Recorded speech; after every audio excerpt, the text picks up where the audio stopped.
Hi there, and welcome to the ITONICS Academy.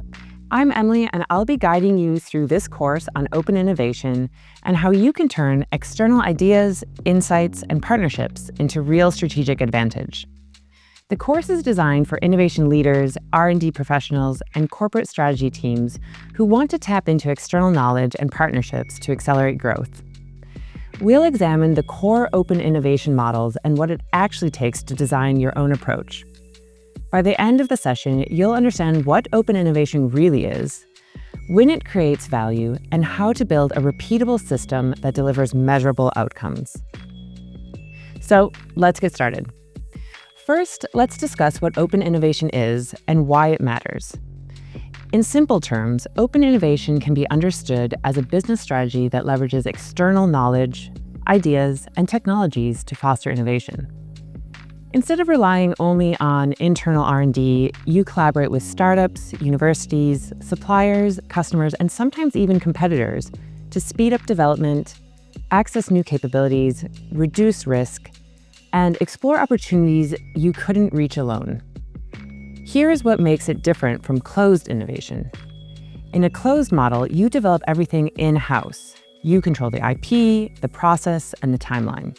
In an open model, you intentionally bring external perspectives, technologies, and data into your innovation process. You're still steering the strategy and protecting your core IP, but you're expanding your sources of insight and capability in ways that make your system more flexible and competitive. Now, when should you use each approach? Open innovation works best in fast-changing markets where speed and adaptability matter, when you want to reduce risk, share development costs, or access specialized expertise and technologies you don't have internally. It's also effective when you want to explore new spaces without committing full R&D resources upfront. Closed innovation, on the other hand, still makes sense when IP sensitivity is high, when regulatory constraints limit external collaboration, or when your internal R&D capabilities give you a strong and defensible competitive advantage. But here's the reality. Innovation cycles are shortening, technologies are multiplying, and internal R&D can't keep pace alone. No company can master every technology or anticipate every customer need in isolation. When innovation happens entirely behind closed doors, it often creates blind spots, slower learning, and missed opportunities. Therefore, the innovation challenge today is clear. High R&D costs, talent scarcity, and global competition are pushing companies to rethink how they innovate. External partners like startups, universities, suppliers, and customers have become essential contributors to modern innovation ecosystems. The most innovative organizations are those that can balance their internal strengths with external intelligence. And we're already seeing a paradigm shift as innovation moves from siloed departments to interconnected networks. The goal is to combine the creativity, speed, and diversity of external actors with the scale, resources, and execution power of larger corporates. In this environment, openness has shifted from being optional to being a strategic necessity.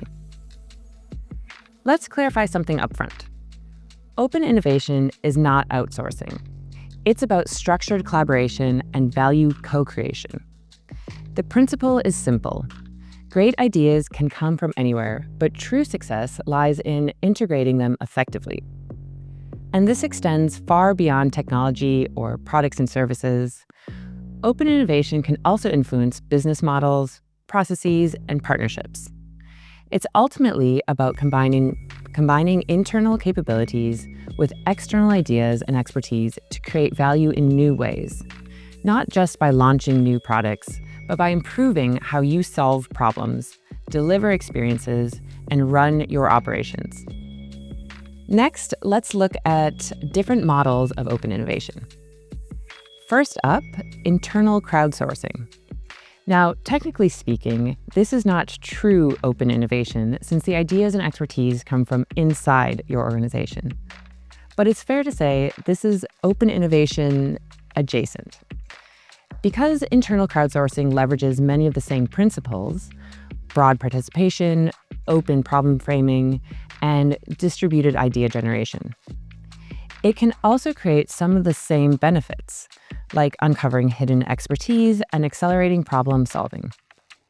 This is why some companies use it alongside open innovation, or even as a foundation, to build the mindset and workflows that make external collaboration easier later on. And this is also why it is sometimes grouped in open innovation. From there, we move into true external collaboration, starting with co-creation. Co-creation engages customers, partners, or suppliers directly in the innovation process. This model is ideal when you need deep market insight or when success depends on adoption by specific stakeholders. The advantage is stronger relationships and built-in market validation. The trade-off is that it usually takes more time and requires trust, clear expectations, and shared investment from both sides. Next, we have external crowdsourcing. This model broadcasts challenges to a wide network of solvers through open calls or innovation platforms. Organizations may use this when they need expertise they don't have internally, when they want diverse approaches to a technical problem, or when they need rapid solutions without the time required to build deeper partner relationships.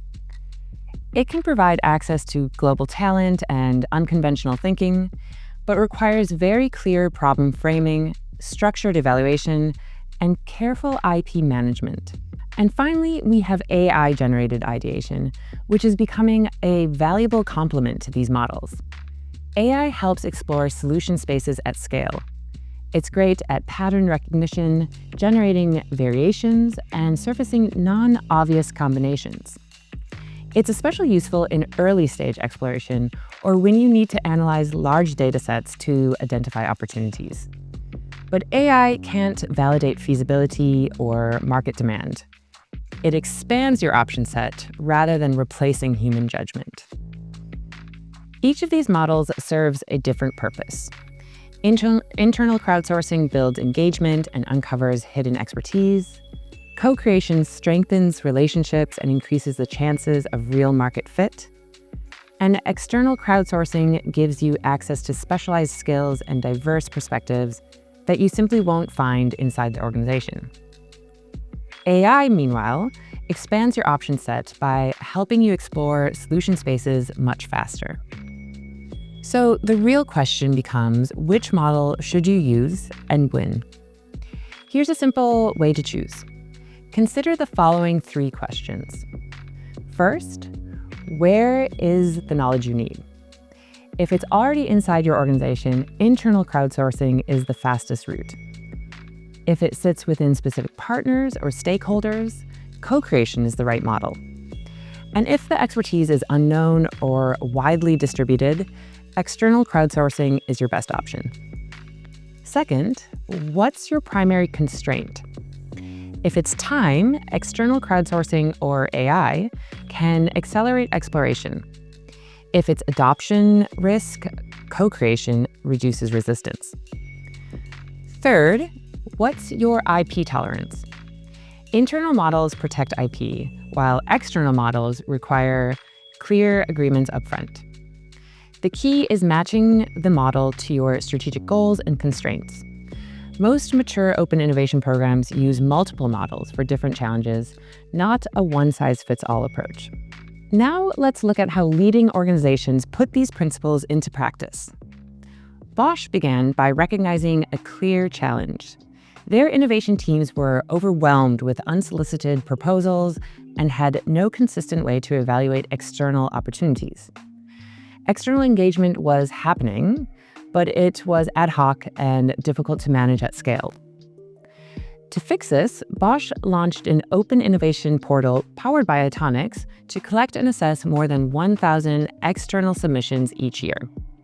Startups, universities, and experts can pitch solutions aligned with Bosch's strategic challenges. The portal provides transparent criteria, standardized evaluation workflows, and clear decision timelines. And the outcome? Faster pilot turnaround, fewer bottlenecks, and stronger ecosystem relationships built on trust and transparency. Another example is Würth Electronic, which has built a mature open innovation approach centered on global startup collaboration. A key enabler is the Innovation World Cup, a long-running international competition and ecosystem that reaches hundreds of thousands of Internet of Things and deep tech startups each year. It gives Work to Electronic early access to cutting-edge technologies and qualified startup teams across fields like connectivity, sensors, mobility, and Industry 4.0. Qualified startups are automatically imported into the ITONICS innovation platform, creating a shared company-wide database where teams can review pitch decks, assess potential, and coordinate collaboration. This structured approach supports key goals: systematically identifying relevant startups, promoting the creating together philosophy, enabling cross-unit collaboration, and driving revenue by entering new market segments. The result is faster scouting, earlier integration of external technologies, and even direct sales through seamless links between the innovation platform and their CRM. Now let's look at a powerful example of community-driven innovation: LEGO Ideas. LEGO recognized that some of their most passionate fans had a deep understanding of what products would resonate, yet there was no structured way to capture that creativity. They also saw an opportunity to build ongoing engagement, not just one-time purchases. So LEGO created a platform where fans can submit and vote on ideas for new LEGO sets. Any concept that reaches 10,000 votes is reviewed by LEGO's internal team for potential production. When a design is selected, the creator sees it become an official product and receives a share of the sales. The impact goes far beyond individual product launches. LEGO Ideas generates sustained community engagement, provides validated demand before manufacturing begins, and creates a competitive advantage through co-creation that competitors struggle to replicate. And across all of these examples, the common thread is intentionality. Each company identified a clear opportunity, built structured systems to engage externally, and created repeatable processes to scout, evaluate, pilot, and scale new ideas. They treated open innovation as a strategic capability, designed, managed, and continuously improved. Now that we've seen how leading companies apply open innovation, let's look at why this approach drives growth. First, it accelerates innovation cycles and learning loops. You can test more ideas faster without having to build everything yourself. Second, it reduces R&D load while increasing idea diversity because you're tapping into external expertise and investment. And third, it opens access to markets, skills, and technologies you simply couldn't develop. And there's plenty of real-world evidence to back this up. Multiple studies show that companies that consistently collaborate with external partners achieve higher innovation ROI. Collaboration multiplies your optionality. It gives you more pathways to market success, more ways to solve problems, and more resilience when one approach doesn't work. Open innovation is a performance advantage, not a cost center. The organizations that treat it as a strategic discipline outperform those that rely on occasional one-off experiments. Now let's make this actionable with 5 steps for building a functional open innovation system. Step 1. Define your strategic focus areas. Start with clear business challenges or opportunity spaces. Don't scout randomly. Instead, ask, where could external input meaningfully accelerate progress or create advantage? Your open innovation goals should directly support the company's strategy. If sustainability is a priority, focus your efforts on circular economy solutions, clean energy technologies, or low-impact materials. Step 2. Build your ecosystem. Identify and map potential partners, startups, universities, suppliers, customers, and even adjacent industries. This is not a one-time exercise. Ecosystems grow through consistent engagement and long-term relationships built on mutual benefit and trust. But also, as your ecosystem grows, so does the challenge of keeping it all aligned. And that's where a platform like ITONICS helps keep everything connected, mapping your ecosystem, tracking activity, and giving everyone a clear, shared view of who you're working with and why. Step 3. Design open calls and submission processes. Use clear, well-defined challenge statements to attract targeted solutions. Keep participation criteria transparent and realistic so contributors know what a strong submission looks like. And if you're asking startups to pilot with you, be explicit about timelines, resources, and how decisions will be made. Ambiguity kills participation faster than any other barrier. Step 4. Evaluate and pilot collaboratively. Apply consistent evaluation criteria such as strategic fit, innovation degree, feasibility, and potential impact. And while external ideas may require additional checks around IP or integration risks, they shouldn't be judged with a fundamentally different or harsher standard than internal concepts. Start with small pilots, learn quickly, and scale the solutions that prove their value. ITONICS supports this process by enabling structured scoring, parallel evaluations, and a clear audit trail of decisions. Step 5. Capture learnings and scale. Document the insights you gain, not only the outcomes you achieve. What did you learn about the technology, about the partner, about your own ability to integrate external solutions? These lessons are often more valuable than the pilot results themselves. Use dashboards and workflows to track performance and share visibility across teams. This is what transforms open innovation from a collection of one-off experiments into a repeatable, scalable capability. So, these 5 steps give you the structure. But structure alone can't carry open innovation. It needs the right mindset and culture behind it. Culture determines how openly teams share information, how quickly they respond to new ideas, and how willing they are to collaborate with external partners. Success depends on curiosity, trust, and a genuine commitment to creating value together. Leaders need to model these behaviors and recognize that external partners bring different strengths, motivations, and constraints than internal teams. Now, let's break down why different external partners matter and what they each bring to the table. Startups bring speed, agility, and specialized technologies. Involve them when you need rapid prototyping or access to emerging tech. Universities provide cutting-edge research and deep scientific expertise. Engage them for early-stage exploration or breakthrough thinking.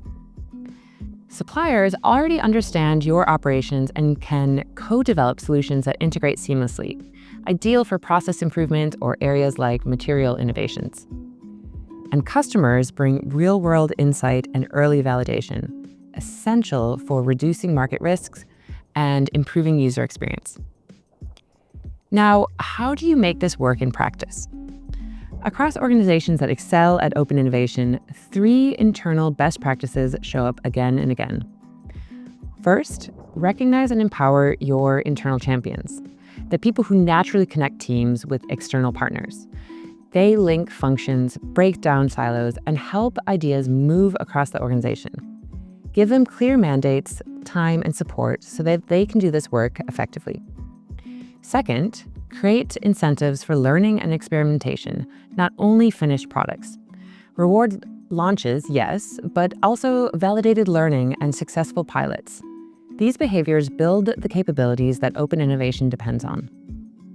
Third, design engagement models that respect each partner's motivations. Fair IP terms, transparent timelines, and clear decision rights build trust, whereas one-sided agreements undermine collaboration before it even begins. All of this requires a shift in mindset from guarding your boundaries to growing your capability through collaboration. And when that shift happens, teams stop fixating on ownership and start focusing on impact. They look for the strongest path forward, no matter where the idea comes from. And that's when external partnerships begin to amplify what the organization can achieve. Now, as organizations become more comfortable working with external partners, the next step is to consider where open innovation is heading. More and more competitiveness will depend on a company's ability to coordinate and learn across a wider innovation network. The organizations that integrate external insight quickly and effectively are the ones that stay ahead. What matters now is developing the capability to learn from external insight consistently and at scale. Open innovation delivers the most value when it operates as a continuous discipline woven into daily work. It aligns foresight, scouting, and external collaboration in a structured way, supported by clear governance, dedicated resources, and senior leadership. As this discipline matures, organizations begin to build longer-term relationships with partners. Instead of collaborating once, partners return, build on earlier learning, and contribute to a growing base of shared knowledge. Over time, this creates a network of contributors who make each future project stronger. And this is what elevates open innovation from individual initiatives to a sustained source of advantage. Now, before we wrap up, let's take a moment to recap the key ideas from this course. At its core, open innovation is about expanding your innovation capacity by working with external knowledge, ideas, and technologies. It matters because no organization can master every capability internally. External partners bring diversity, speed, and specialized expertise that complement and strengthen internal R&D. Success rests on 3 elements: strategic clarity on where external input creates the most value, disciplined processes to scout, evaluate, and integrate ideas consistently, a collaborative culture that supports sharing, learning, and partnership. When these elements come together, open innovation can accelerate development, reduce risk, and unlock growth opportunities that are difficult to reach with internal efforts alone. Getting started doesn't require a large program. Begin with one strategic focus area. Map the partners who matter. Try a focused challenge or a small collaboration. Learn from the experience, strengthen relationships, and scale from there. Open innovation grows through practice over time. And so, with that, we'll bring this session to a close. Thanks for joining me in this course. I hope it's given you practical tools, new insights, and the confidence to take your first or next step in open innovation. If you're interested in putting these ideas into practice and exploring further, you can find additional ITONICS Academy courses at itonics-innovation.com. Or book a demo with one of our experts to see how ITONICS can support your journey. See you next time.